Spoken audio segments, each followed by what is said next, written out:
All right, join me now on the Sports Office, Joe Lowery. He's one of the hosts of the Total Soccer Show. He's also does a lot of writing for Backheeled. Joe, how's it going today, man? It's great. Thanks for having me. We're a year out from the U.S. hosted World Cup. So tell me, where's your excitement level at?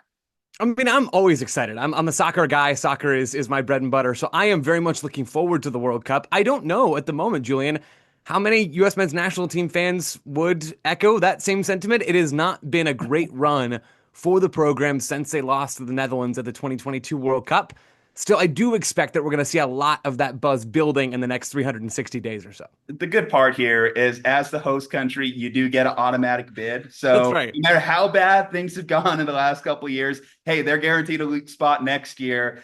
So as we kind of look ahead, first off, too, let me ask, like, do you already have some tickets purchased for some of the games here? No tickets yet. I am hoping very much to be at the US's games in 2026, but I guess we'll have to stay tuned on that.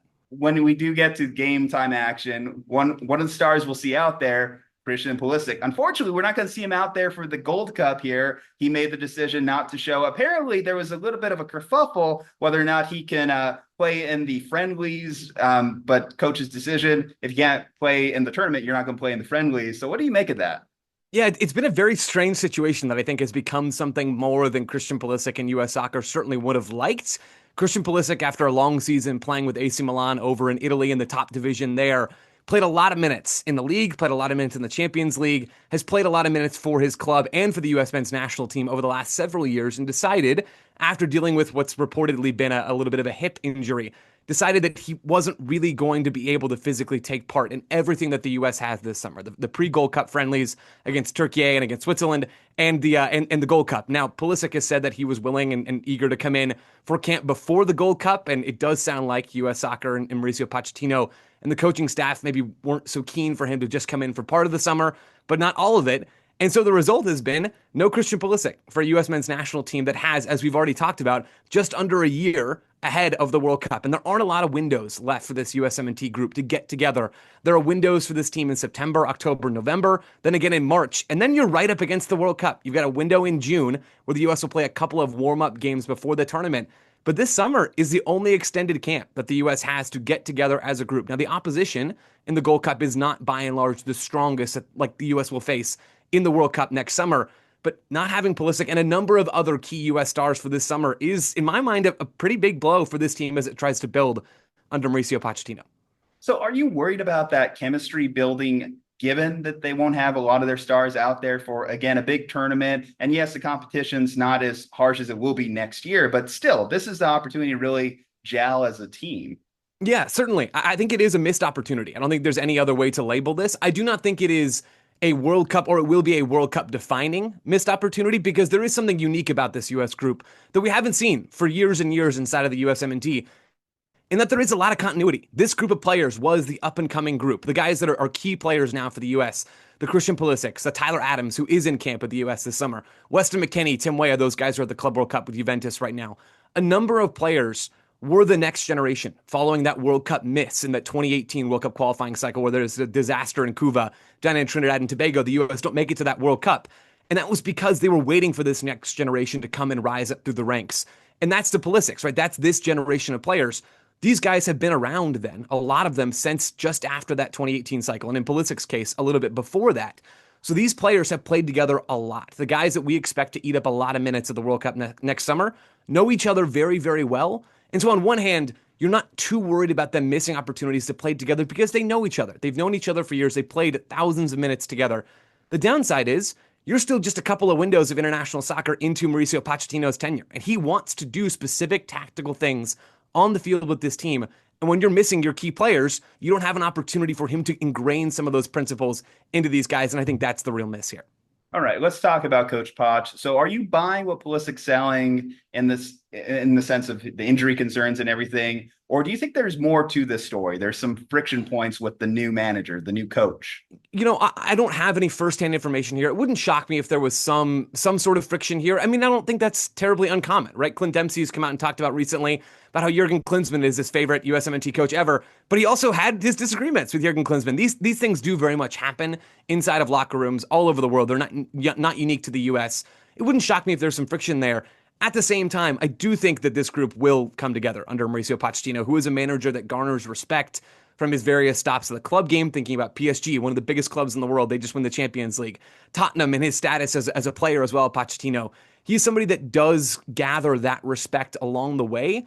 This U.S. group will be bought in. I think in Pulisic's case, really, this summer, it is a case for him of him deciding, I just can't play another entire season ahead of a World Cup where I'm not going to get rest and not have rest this summer.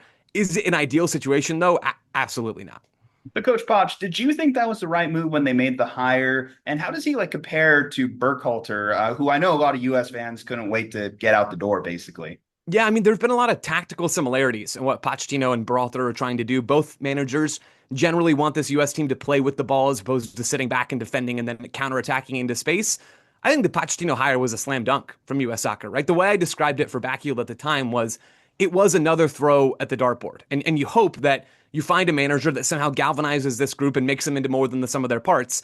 The challenge is soccer is a game first and foremost about the players, right? And the reality for the U.S. right now is that they still do not have the best of the best. They don't have the Spain and Argentine and Brazilian and English and Portuguese and French level of talent.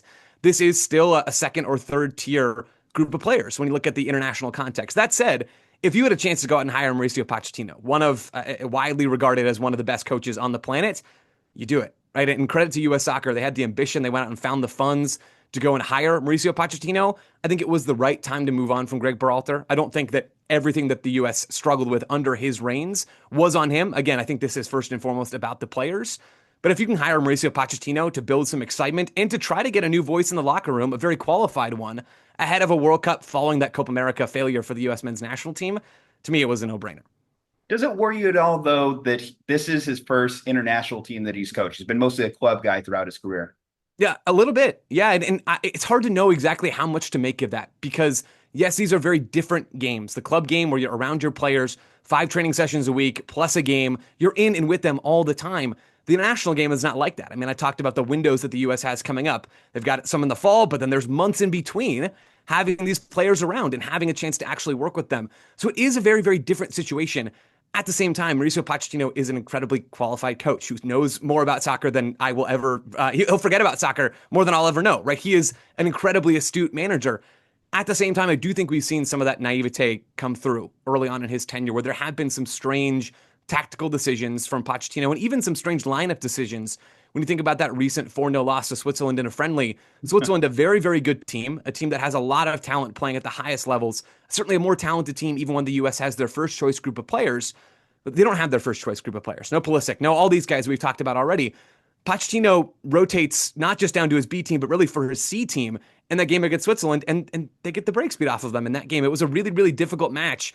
There have been some of those odd miscalculations of players maybe not playing in their natural positions, some things like that that strike me as maybe not bright red flags, but maybe pink flags, and we'll see how they trend moving forward. But I do think we're seeing some of those challenges shine through at the moment. Well, I'm glad you mentioned the loss against the Swiss in the friendlies, 4-0. Apparently the worst loss since the 1980s, given allowed 4 goals in the first 40 minutes there. And in total, this adds to a 7-match losing streak against European teams. So I got to ask you, as we look ahead towards next year's World Cup, how wide is that gap?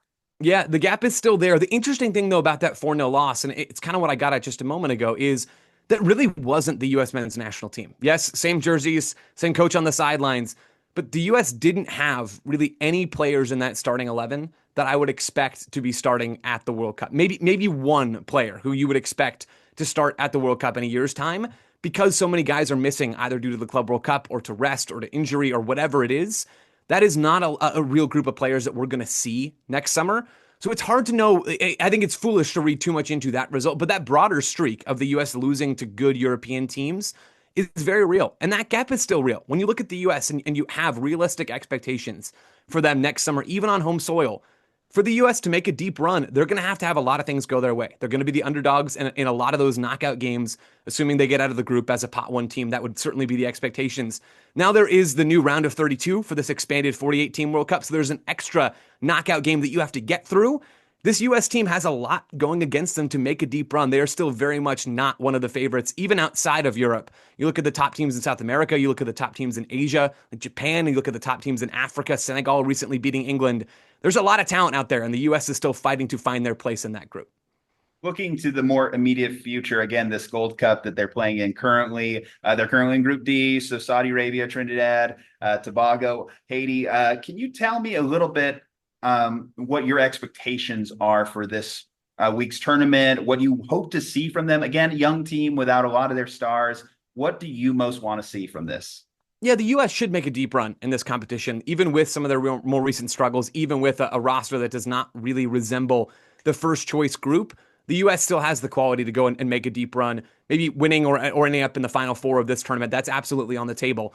More broadly, this summer, because you are missing so many of those key contributors, this summer is about finding players that can help that first choice roster when it's available. It's about identifying players who are ready to make that jump and really eat up some minutes and contribute in a meaningful way when the U.S. has all of their top players together. Some players that have really shined so far in a lot of ways. Diego Luna, playing in Major League Soccer for Real Salt Lake, a player who's been on the radar of really tuned-in scouts across U.S. soccer for quite some time now. An incredibly skilled player, someone who fits a profile that the U.S. haven't really had when it comes to his creativity on the ball. Finding players like Diego Luna or Malik Tillman or Jack McGlynn, guys that have earned some minutes already this summer but could have a bigger piece to this U.S. puzzle moving forward.